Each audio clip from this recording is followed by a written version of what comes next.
उत्तर से लेकर पूर्व तक कांपी भारत की धरती। क्या हिमालय में आने वाला है कोई विशाल संकट? देखिए ये स्पेशल रिपोर्ट। क्या आप जानते हैं कि जब आप और हम अपने घरों में सुकून की नींद ले रहे होते हैं तब जमीन के नीचे क्या हलचल चल रही होती है? बीती रात कुछ ऐसा ही हुआ जिसने लाखों लोगों की नींद खराब कर दी। कल्पना कीजिए, जनवरी की भीषण ठंड हो, रात का सन्नाटा हो और अचानक आपके घर की दीवारों में कंपन शुरू हो जाए, पंखे हिलने लगे, बर्तन गिरने की आवाजें आने लगे और आपको समझ ही ना आए कि किस तरफ जाना है। जी हाँ, जम्मू कश्मीर से लेकर असम तक भारत की धरती एक बार फिर डोल उठी है। ये सिर्फ एक मामूली झटका नहीं था, बल्कि यह कुदरत का वह इशारा है जिसे अगर हमने अनदेखा किया तो परिणाम बहुत गंभीर हो सकते हैं। रिक्टर स्केल पर 5.3 की तीव्रता कोई छोटी बात नहीं होती। और डराने वाली बात यह है कि यह झटके एक ही जगह नहीं बल्कि देश के 2 अलग अलग कोनों में महसूस किए गए। क्या यह प्लेट टेक्टोनिक्स का कोई नया खेल है? क्या हिमालयन रेंज में कोई विशाल ऊर्जा बाहर आने के लिए बेताब है कि आखिर बार बार भारत की जमीन क्यों कांप रही है? और अगर भगवान न करे कोई विशाल मुसीबत आए तो आप अपनी और अपने परिवार की जान कैसे बचाएंगे? सबसे पहले बात करते हैं उस खौफनाक मंजर की जो जम्मू कश्मीर के लोगों ने बीती रात देखा।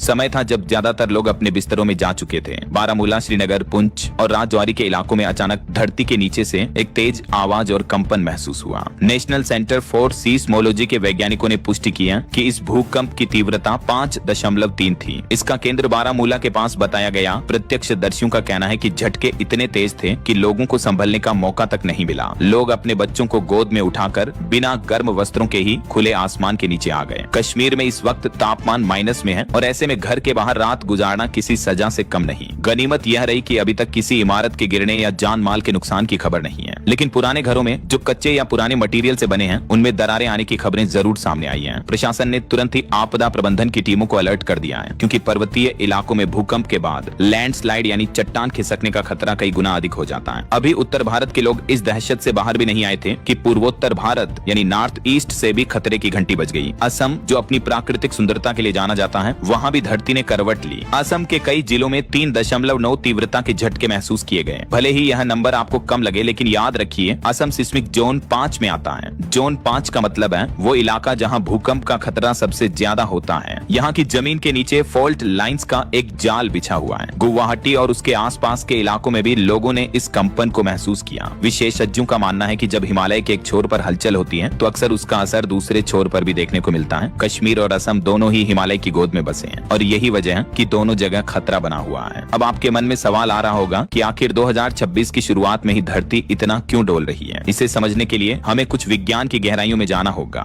हमारी धरती कई विशाल प्लेट्स पर टिकी है। इसमें से एक है इंडियन प्लेट और दूसरी है यूरेशियन प्लेट। भूवैज्ञानिकों के अनुसार इंडियन प्लेट लगातार उत्तर दिशा की ओर खिसक रही है और यूरेशियन प्लेट से टकरा रही है। हिमालय का निर्माण भी इसी टकराव से हुआ है, लेकिन यह टकराव अभी रुका नहीं है। जब ये 2 विशाल चट्टानें आपस में जोर लगाती हैं, तो उनके बीच तनाव या ऊर्जा जमा होने लगती है। जब यह ऊर्जा बर्दाश्त से बाहर हो जाती है तो यह भूकंप के रूप में बाहर निकलती है। वैज्ञानिकों ने चेतावनी दी है कि हिमालय के क्षेत्र में कई सालों से सिस्मिक गैप बना हुआ है, यानी एक ऐसा इलाका जहाँ काफी समय से कोई विशाल भूकंप नहीं आया है। इसका मतलब है कि वहाँ ऊर्जा जमा हो रही है और ये छोटे छोटे झटके उसी ऊर्जा के रिसाव का संकेत हो सकते हैं। दोस्तों, हम कुदरत को रोक नहीं सकते, लेकिन हम उससे बचाव की तैयारी जरूर कर सकते हैं। भूकंप आने पर सबसे ज्यादा मौतें इमारत गिरने से नहीं बल्कि अफरा तफरी और गलत फैसलों से होती हैं। इसलिए आज ही इन बातों को अपने दिमाग में बैठा लें। सबसे पहले, अगर आप घर के अंदर हैं और बाहर निकलने का समय नहीं है तो ड्रॉप, कवर एंड होल्ड का नियम अपनाएं, यानी जमीन पर झुकें, किसी मजबूत मेज के नीचे छिपें और उसे कसकर थाम लें। अक्सर लोग जीने या रास्ते की तरफ भागते हैं, जो सबसे कमजोर हिस्सा होता है। ऐसा आप बिल्कुल न करें। लिफ्ट का प्रयोग तो भूल कर भी न करें। अगर आप रात में सो रहे हैं और भूकंप आ जाए तो बिस्तर से उठकर भागने की बजाय तकिए से अपना सिर छिपा लें और पेट के बल लेट जाएं। अपने घर में एक इमरजेंसी बैग जरूर तैयार रखें। इसमें एक टॉर्च, सीटी, पानी की बोतल, कुछ बिस्किट, जरूरी दवाइयाँ और आपके अहम दस्तावेजों की फोटोकॉपी होनी चाहिए। ये छोटा सा बैग मुसीबत के समय आपकी जान बचा सकता है। अंत में हम यही कहेंगे कि पैनिक न करें बल्कि सतर्क रहें। जम्मू कश्मीर और असम की यह घटनाएं हमें याद दिलाती हैं कि हम जिस धरती पर रहते हैं वो जीवित है और उसमें हलचल होती रहती है। मौसम विभाग और वैज्ञानिकों की चेतावनी को गंभीरता से लें, अफवाहों पर ध्यान न दें। हम ईश्वर से प्रार्थना करते हैं कि देश के सभी नागरिक सुरक्षित रहें। अगर आपके पास इस घटना से संबंधित कोई जानकारी है तो कमेंट बॉक्स में जरूर साझा करें। इस महत्वपूर्ण जानकारी को अपने दोस्तों और परिवार के साथ शेयर करना न भूलें। सतर्क रहें, सुरक्षित रहें।